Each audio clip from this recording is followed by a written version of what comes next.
Hello friends, welcome back to our channel पढ़ with sure. तो आज के इस वीडियो में हम लोग पढ़ेंगे class 6 civics chapter 7 rural livelihood. तो आप सभी को याद होगा हम लोग क्लास 6 सिविक्स का 7 चैप्टर रूरल लाइवलीहुड पढ़ रहे थे और हम लोगों ने रामलिंगम एंड करूथमा के पहले वाले सारे टॉपिक कंप्लीट कर लिए थे। आज की इस वीडियो में हम लोगों को रामलिंगम एंड करूथमा स्टार्ट करना है। तो चलिए शुरू करते हैं। In addition to land, Ramlingam's family owns a rice mill and a shop selling seeds, pesticides, etc. For the rice mill, they used some of their own money and also borrowed from the government bank. They buy paddy from within the village and from surrounding villages. The rice that is produced in the mill is sold to traders in nearby towns. This gives them a substantial income. तो क्या होता है कि जो अगर हम land के बारे में बात करें तो जो रामलिंगम की जो फैमिली है वो एक राइस मिल को ओन करती हैं, एक शॉप को जिसमें क्या सेलिंग सीड्स पेस्टिसाइड्स को जिसमें बेचते हैं वो ओन करते हैं, और उनके पास क्या 20 एकर्स की लैंड है राइस मिल है और उससे क्या बहुत सारा पैसा भी क्या जनरेट कर पाते हैं। और जो रामलिंगम फैमिली है, जो रामलिंगम है वो क्या गवर्नमेंट बैंक से क्या पैसे भी क्या लोन लेता है, और जो उसके पैडी है वो बगल के गांव से खरीदता है, अपने में उगाता है, फिर अपनी राइस मिल में जाके प्रोड्यूस करता है और जाके ट्रेडर्स के नियर बाई टाउन्स में जाकर के बेच देता है, जिससे क्या होता है कि उसको एक अच्छी खासी इनकम इन्हीं सब चीज़ों से हो जाती है। तो ये जो रामलिंगम और जो करूथमा था ये तो टॉपिक कंप्लीट हो चुका है। अब जो हमारा नेक्स्ट टॉपिक है वो है agricultural labours and farmers in India. तो चलिए इसे भी स्टार्ट करते हैं। In Kalpattu village, there are agricultural laborers like Tulsi and many small farmers like Sekar, and a few big farmers like Ramlingam. In India, nearly 2 out of every 5 rural families are agricultural laborer families. All of them depend on the work they do on others people's field to earn a living. Many of them are landless and other many own very small plots of land. तो क्या होता है कि जो Kalpattu village है इसमें क्या बहुत सारे एग्रीकल्चर लेबर्स रहते हैं, जैसे कि तुलसी हो गया और बहुत सारे एक छोटे छोटे फार्मर्स भी रहते हैं जैसे सेकर हो गया, और बहुत ही कम बड़े बड़े फार्मर्स रहते हैं जैसे रामलिंगम। इंडिया में अगर बात करी जाए तो नियरली दो में से मतलब कि 5 में से 2 लोग क्या 5 रूरल यानी कि 5 में से 2 रूरल फैमिलीज होती हैं और उनमें से क्या एग्रीकल्चरल लेबर्स फैमिलीज होती हैं। यानी कि अगर हम लोग 2 फैमिलीज को ले तो उसमें से 5 लोग एग्रीकल्चरल लेबर्स ही होते हैं, और वो सारे क्या वर्क पे डिपेंड करते हैं, जो कि दूसरे लोगों के फील्ड में काम करके जो पैसा अर्न करते हैं वो लोग उसी में क्या डिपेंड रहते हैं। और बहुत सारे तो लैंड लेस होते हैं और बहुत सारे क्या स्मॉल प्लॉट्स होते हैं और कुछ के पास लैंड होती है, यानी कि बहुत कुछ तो लैंड लेस होते हैं जिनके पास कोई ज़मीन नहीं, कुछ के पास छोटे छोटे प्लॉट्स होते हैं और लैंड होती है। In the case of small farmers like Sekhar, their land is barely enough to meet their needs. In India, 80% of farmers belong to this group. Only 20% of India's farmers are like Ramlingam. These large farmers cultivate most of the land in the villages. A large part of their produce is sold in the market. Many of them have started other business such as shops, money lending, trading, small factories, etc. तो क्या होता है कि जैसे कि हर मतलब कि कुछ केस लिया जाए तो जो स्मॉल फार्मर्स होते हैं जैसे शेखर के जैसे, तो इनके जो फील्ड उसमें क्या बारले मतलब कि जो जितना भी इनके फील्ड में होता है वो सब क्या बेच बाच के इनके लिए क्या इनकी जो ज़रूरतें हैं उनको पूरे करने के लिए क्या पैसे हो जाते हैं। और इंडिया में जो 80% फार्मर्स है वो सब क्या इसी ग्रुप में क्या बिलोंग करते हैं। यानी कैसे ग्रुप में कि उनके पास थोड़ी सी ज़मीन होगी उसी में काम चला करके अपने ज़रूरतों को पूरा कर लेंगे। लेकिन जो 20% ओनली है वही सिर्फ रामलिंगम जैसे, यानी कि 80% फार्मर्स शेखर जैसे है और 20% फार्मर्स रामलिंगम जैसे है। ये सब क्या फार्मर्स कल्टीवेट करते हैं बहुत सारे लैंड में, हर अपने विलेजेस में, और उन्हें एक लार्ज स्केल में जाके प्रोड्यूस करके मार्केट में सोल कर देते हैं। और कुछ हैं वो क्या स्टार्ट कर देते हैं कुछ अलग अलग बिजनेस, जैसे कि शॉप्स हो गई, मनी लैंडिंग हो गई, ट्रेडिंग हो गया, स्मॉल फैक्ट्रीज डाल दी, ऐसे ऐसे करते हैं वो लोग काम। We have looked at farming in Kalpattu. Apart from farming, many peoples in rural areas depend upon collection from the forest, animal husbandry, dairy produce, fishing, etc. For example, in some villages, central India, both farming and collection from the forest are important source of livelihood। तो क्या होता है कि हम लोग ये सब देखा है कि जो फार्मर्स होते हैं कलपट्टू गांव के, वो बहुत सारे फार्मर जैसे रूरल एरियाज में डिपेंड होते हैं किसके ऊपर, जो कलेक्शन होता है from the forest, animal husbandry. यानी कि बहुत सारे जो फार्मर्स है वो सब क्या एनिमल्स के ऊपर भी क्या डिपेंड होते हैं। जैसे कि एनिमल हस्बेंड्री होगी तो वहाँ से क्या जो एनिमल्स है वो उनका भी कुछ लोग बिजनेस करते हैं कि अपनी काऊ को बेच देते हैं। और क्या डेयरी प्रोड्यूस, कुछ लोग डेयरी रखते हैं, जैसे बहुत सारी चीज़ों की डेयरी होती है। फिशिंग के लिए फिशिंग यानी कि मछली की में भी बहुत सारे लोग इस पर डिपेंडेंट होते हैं, उनको कलेक्ट करके लोगों को बेच देते हैं। ये भी क्या एक सोर्स ऑफ लाइवलीहुड है। Collecting mahua, tendu leaves, honey to be sold to traders is an important source of additional income. Similarly, selling milk to the village cooperative society or taking milk to the nearby town may be the main source of livelihood for some families. In the coastal areas, we find fishing villages. Let us find out more about the lives of the fishing family by reading about Aruna and Parivelan, who lived in Pudupet, a village close to Kalpattu।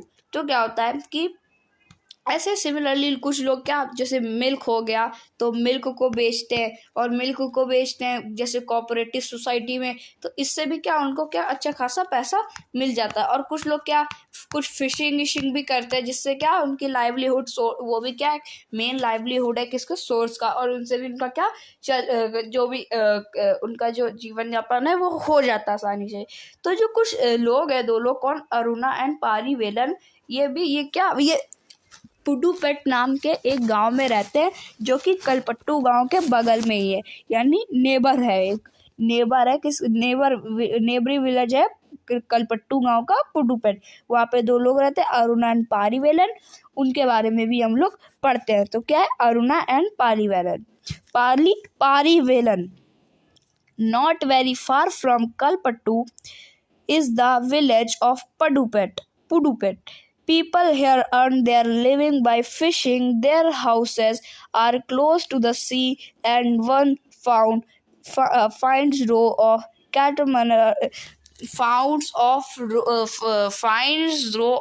catamarans and nets lying around. At about 7 o'clock in the morning, there is a lot of activities on the beach. This is the time when the catamarans return with their catch and women gather to buy and sell fish। तो क्या होता है कि जो पुडुपेट है वो कलपट्टू गांव से ज़्यादा दूर नहीं है। वहाँ के जो लोग होते हैं वो मेनली मछली को बेचते हैं, उन्हें खरीद कर ही क्या अपना काम करते रहते, काम उनका होता रहता है। और जो बहुत सारे रोज है, मतलब कि जो बहुत सारे जो घर है वो क्या एक एक रोज में लगे हैं। और ये जो रोज मतलब कि रो, हर एक रो में बने हुए घर। और जो और जो ये जो भी पुडुपेट है, ये क्या है कोस्टल एरिया के किनारे, यानी समुद्र के एरिया, जहाँ समुद्र है समुद्र के किनारे ये गांव है, कौन सा, पुडुपेट। और ये क्या है कि यहाँ पे क्या बहुत सारे कैटामरन्स रहते हैं। और ये सब क्या सुबह 7 बजे से ये सब कहाँ समुद्र में चले जाते हैं, वहाँ पे अपनी एक्टिविटीज शुरू कर देते हैं।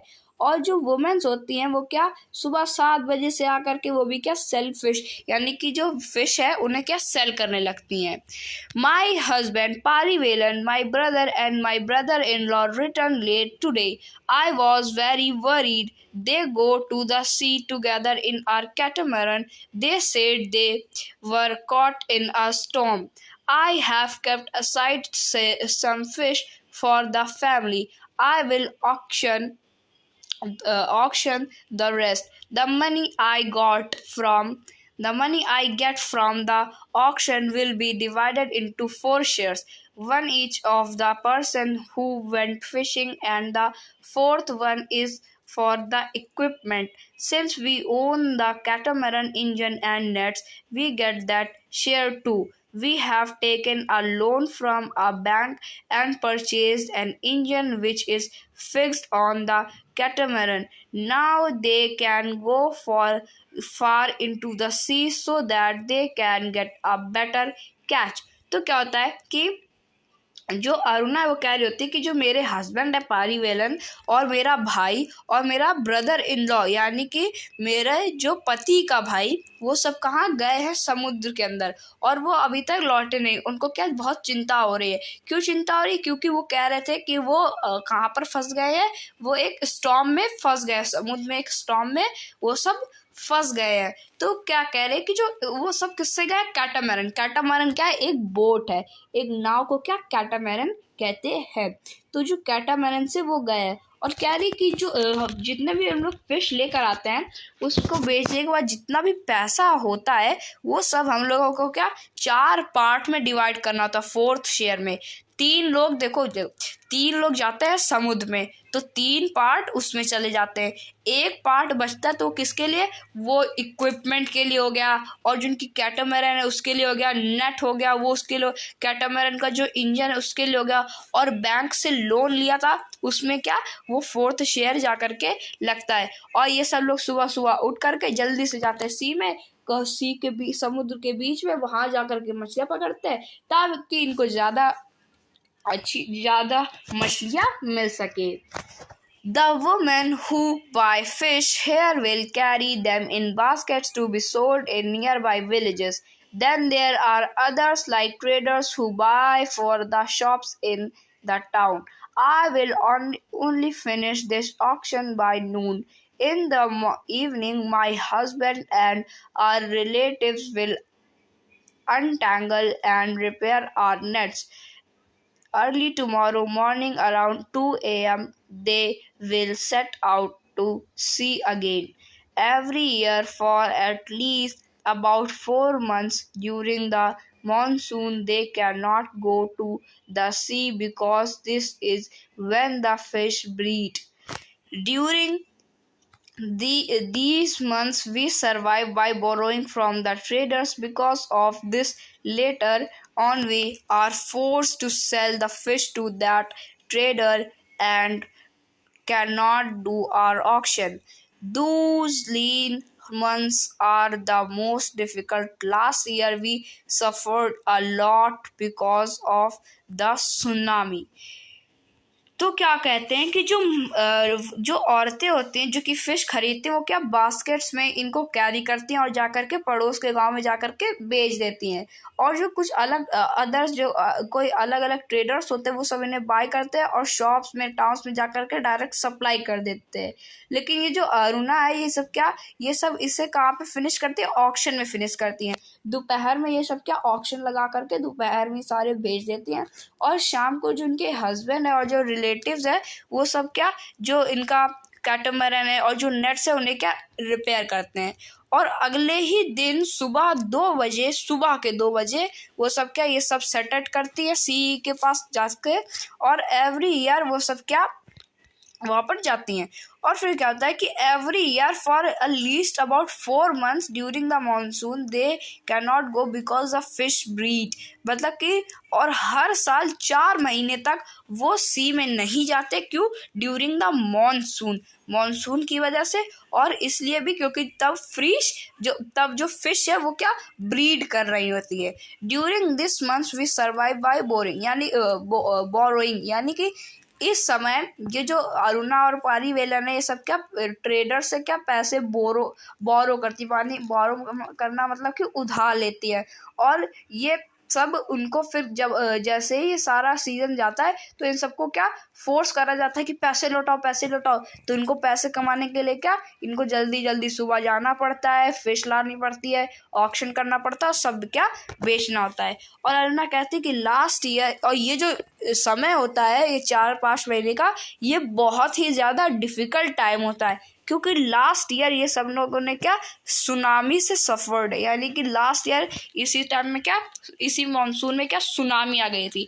अब मानसून है, अब इसमें बारिश हो रही होगी खूब तेज, समुद्र में बारिश हो रही होगी, तो ये वहाँ पे जाएंगे तो क्या इनकी कैटामैरन भी डूब सकती, इनकी नाव डूब सकती, इनकी जान भी जा सकती है, इसलिए ये लोग क्या तब नहीं जाते।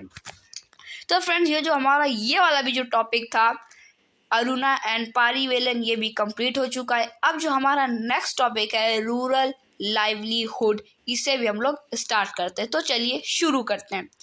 Rural livelihoods. People in rural areas earn their living in various ways. Some work on farms while others earn their living on non-farm activities.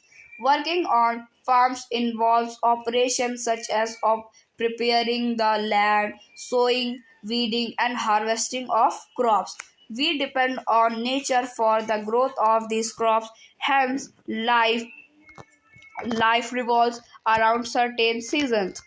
People are busy during sowing and harvesting and less so at other times. Rural peoples in different regions of the country grow different crops. However, we do find similarities in their life situations and in the problem that they face. How people are able to survive or earn will depend upon the land that they cultivate. Many depend on these lands for work as laborers. Most farmers grow crops both for their own requirement and also to sell in the market. Some have to sell to traders from whom they have borrowed money. For their survival, many families need to borrow money for their work or when no work is available. There are some families in rural areas which thrive on large acres of lands, business and other activities. However, most small farmers, agricultural laborers, fishing families, craft persons in the village do not find enough work to keep them employed throughout the year. तो ये जो people होते हैं कहाँ के rural areas के, ये सब क्या वेरियस टाइप का काम ढूंढते हैं करने के लिए। कुछ लोग नॉन फार्मिंग वर्क करते हैं, कुछ लोग फार्मिंग का काम करते हैं, और कुछ लोग क्या कि जो फार्म्स के ऑपरेशंस होते हैं उन्हें प्रिपेयर, यानी कि कुछ लोग कैसे डायरेक्ट एग्रीकल्चर में काम करेंगे, कुछ लोग बिना एग्रीकल्चर नॉन एग्रीकल्चरल में काम करेंगे, कुछ लोग एग्रीकल्चर में ही काम करेंगे पर कैसे कि वो एग्रीकल्चर में जो फार्म है उसमें क्या इन्वॉल्व होंगे, कैसे फार्म में कहीं फेंसिंग लगा रहे हैं, कहीं उसकी लैंड सही कर रहे हैं, कहीं उसमें सोइंग कर रहे हैं, हार्वेस्टिंग कर रहे हैं क्रॉप की। तो ऐसे वो लोग क्या ऐसा काम करते हैं और वो सब क्या नेचर पे डिपेंड होते हैं उन सब क्रॉप्स के ऊपर। क्यों? ताकि सही टाइम में बारिश आए, तो इससे क्या जो भी सर्टेन सीजन उनके पास होता है उससे क्या जो क्रॉप्स है काफ़ी अच्छी हो जाती हैं। और जो पीपल है वो काफ़ी इन सारे जो सोइंग और हार्वेस्टिंग वाले सीज़न होते हैं इसमें काफ़ी बिजी रहते हैं क्योंकि बहुत बड़ा काम होता है ये सारा। और जो रूरल पीपल होते हैं इन डिफरेंट रीजन में वो सब क्या डिफरेंट टाइप्स की क्रॉप्स उगाते हैं अलग अलग समय में, और ये सब क्या सिमिलैरिटीज फाइंड करते हैं लाइफ सिचुएशन में, जो प्रॉब्लम जो कि ये फेस कर रहे होते हैं। और जो पीपल होते हैं क्या पैसे ये जो पीपल होते हैं ये सब क्या लैंड कल्टीवेट करने से जो पैसे अर्न होते हैं इसी में क्या डिपेंड होते हैं सर्वाइविंग के लिए। बहुत सारे लोग डिपेंड होते हैं कहाँ पे लैंड कर, मतलब कि बहुत सारे जो लोग हैं वो लेबर का काम करते हैं लैंड में, और उसी में क्या वो डिपेंड रहते हैं अपने लाइवलीहुड के लिए। बहुत सारे फार्मर्स जो होते हैं वो क्या वो लैंड में काम करते हैं कि अपने खुद की रिक्वायरमेंट के लिए, और उसे जा कर के सेल कर देते हैं कहाँ पर, मार्केट में। कुछ लोग ट्रेडर्स को सेल कर देते हैं, और कुछ लोग क्या ट्रेडर से क्या उधार लेते हैं मनी अपने सर्वाइवल के लिए। और बहुत सारी जो फैमिलीज होती हैं उन्हें क्या पैसे की ज़रूरत होती है, ताकि जब कोई भी काम अवेलेबल नहीं होता। अब जैसे कि कोई एक लेबर है, अब लेबर के पास परमानेंटली वर्क तो होता नहीं। अब जब कहीं पर घर बनेगा तो उसे बुला लिया जाएगा। तो अब क्या होगा कि जैसे अब यहाँ पर घर बनना है तो 2 महीने तक ये घर बनेगा, तो उस लेबर के पास 2 महीने तक का काम है। लेकिन जब 2 महीने ख़त्म हो जाएंगे फिर वो घर कंप्लीट हो जाएगा, फिर लेबर का काम खत्म हो जाएगा। अब फिर पता नहीं कब कौन सा घर बने या ना बने, तब तक बीच में तो उसके पास कोई काम रहेगा नहीं। उस समय जो लेबर है उससे क्या पैसे की ज़रूरत पड़ेगी, तो वो किससे उधार लेगा, किन से उधार लेगा, मनी लैंडर से लेगा, ट्रेडर से लेगा। तो उसे क्या और जब पैसे वो ले लेगा फिर उसके बाद उसको क्या वापस भी करने पड़ेंगे। और इसी बीच कुछ लोग क्या जो लैंड होते हैं उन्हें छोड़कर क्या कुछ लोग बिजनेस करने लगते हैं अदर एक्टिविटीज़ में। जैसे कुछ लोग स्मॉल फार्मर्स हो जाते हैं, एग्रीकल्चरल लेबर्स बन जाते हैं, फिशिंग करने लगते हैं, फिशिंग फैमिलीज हो जाती हैं बहुत सारी, क्राफ्ट पर्सन होते हैं विलेज में। ये सब क्या इनके पास इनफ वर्क नहीं होता, ताकि ये ऐसे एम्प्लॉय नहीं होते कि जिनके पास हर साल काम हो। अब जैसे कोई टीचर है उसके पास क्या हर साल पढ़ाना है उसको, तो लेकिन ये जो craft person, agricultural labour, fishing families और इन सब के पास इनफ वर्क नहीं होता कि ये सारे साल करते रहे। अब कोई फिशिंग फैमिली है वो हर साल करेगी, तो जब पानी बरसने वाला मानसून आएगा तो वहाँ पे तो सुनामी चढ़ रही होगी समुद्र में, अब वो तब वहाँ पे जाके फिश ढूंढेंगे तो चले जाएंगे, मर ही जाएंगे, तो बहुत रिस्क होगा। तो इसलिए इनके पास साल भर करने का काम नहीं होता है। तो फ्रेंड्स ये जो हमारा टॉपिक था रूरल लाइवलीहुड ये कंप्लीट हो चुका है, और इसी के साथ हमारा जो चैप्टर है रूरल लाइवलीहुड ये भी कंप्लीट हो चुका है। अब जो हमारे इस चैप्टर के जो भी क्वेश्चन आंसर है वो हम लोग करेंगे नेक्स्ट वीडियो में। आज ही इस वीडियो में इतना ही, मिलेंगे नेक्स्ट वीडियो में नेक्स्ट टॉपिक के साथ। तब तक के लिए थैंक यू वेरी मच।